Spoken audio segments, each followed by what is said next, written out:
And so number 3, I'm assuming you're talking about this study guide, right? Okay.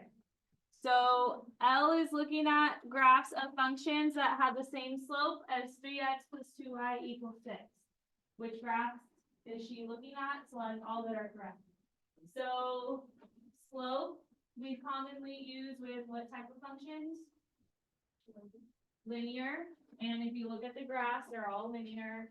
If you look at this equation, that's your standard form of linear equation. So I need to find the slope first. It's not in slope intercept form, so I can't just say that the slope is 3, even though it's usually in front of the x. You have to rearrange it to slope intercept form. So that's what you should do first. What is slope intercept form? The equation. So basically, I just need to get the y alone, and then I'll be able to see what my slope is. So do the opposite of what's being done, and also start with what's farther from what you're trying to isolate. So what's farther from y, the 3x or the 2? And how do you cancel the 3x? Whatever you do on one side of the equal sign. Now notice that on the right side, these are not like terms, so don't make it like 3 or something like that. What I will do is I'll write the negative 3x first and the positive 6 second, just so it looks more like mx plus b. But the y is still not alone. So how do I undo the timesing by 2? Ready on one side? And don't forget to do it to both of the terms on the other side. So now it's in slope intercept form. I mean, I should probably reduce some. But what's 6 divided by 2? But they only really cared about the slope, which, what is my slope? Negative 3/2. So I need to find graphs that have the same slope. They said that she's looking at graphs that have the same slope as that line. But you also still need to know how to identify y-intercept too. The y-intercept would be your constant. But right now for this problem, we just care about the slope. So looking at all the graphs, find some, and they could be shuffled on your screen, that have a slope of negative 3/2. Also pay attention to the tick marks.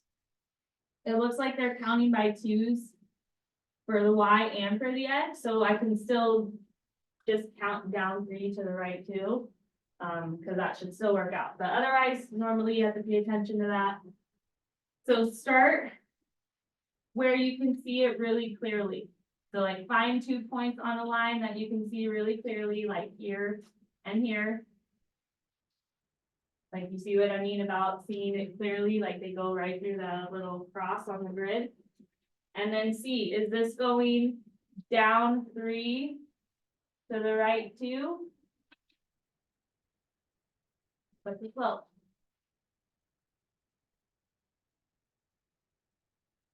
You think this is a positive slope? So if I have to go down from left to right, it is negative, and then am I going to the right too? So this first graph on my screen at least does have the same slope. We're looking for graphs that have the same slope as negative 3/2. So the first one does. Does the second one? Let's see. Find 2 parts that you can see really clearly, like here and here. Would this be going down 3 to the right 2? Is this going down 3 to the right 2? So don't pick that one then. That doesn't have the same slope. I'm not even going to try C, because if it's going up from left to right, the slope is positive if it's going up from left to right. And the slope we have is negative, so I'm not even going to try C. Let's see if it could be D. So find 2 areas you can see really clearly, like here and here. And see if the slope is negative 3/2. With my rise, am I going down 3? Am I going to the right 2? So then, yeah, I would also pick this one, that has the same slope. I'm not even going to try the last one, because that one should have a positive slope. given slope is negative. That makes sense. So slope and y-intercept is a skill you need to be able to identify on this test. It's still a function, that's why it's even in this unit, but we've done it before, so hopefully it's not too bad. Any other questions from any of the study guides? Number 5. So then number 5.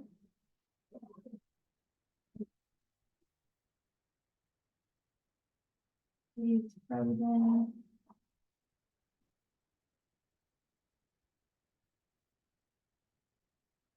Okay, so Sarah's practicing her typing.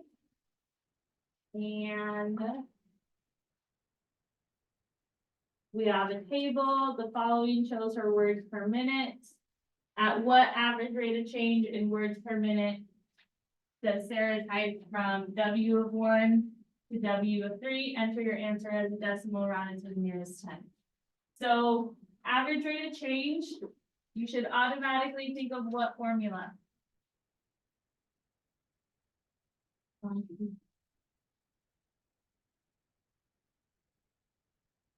Okay, this is the formula. This is the one you need to memorize.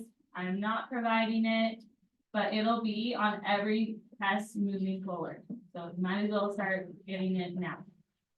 Average rate of change. We also sometimes call it the slope formula. We've used it before. It's just now it's going to be for any type of function, not just linear. When it's for any type of function, you have to really pay attention to what interval it wants you to look at. And it'll always tell you. The way it tells us in this one is, say, does Sarah type from W of 1 to W of 3? So what coordinate, because in order to use this formula, you have to have 2 coordinates.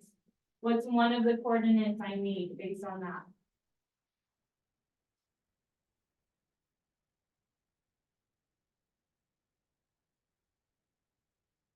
Alright, so look at the table.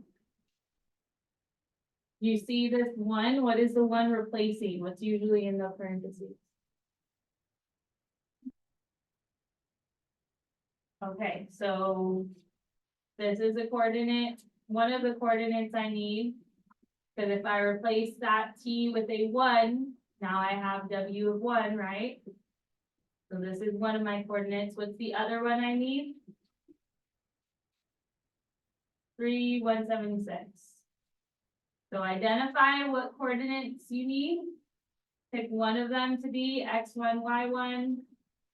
The other one to be x2, y2, and then plug it into this formula. So the way that I labeled it, what's my y2?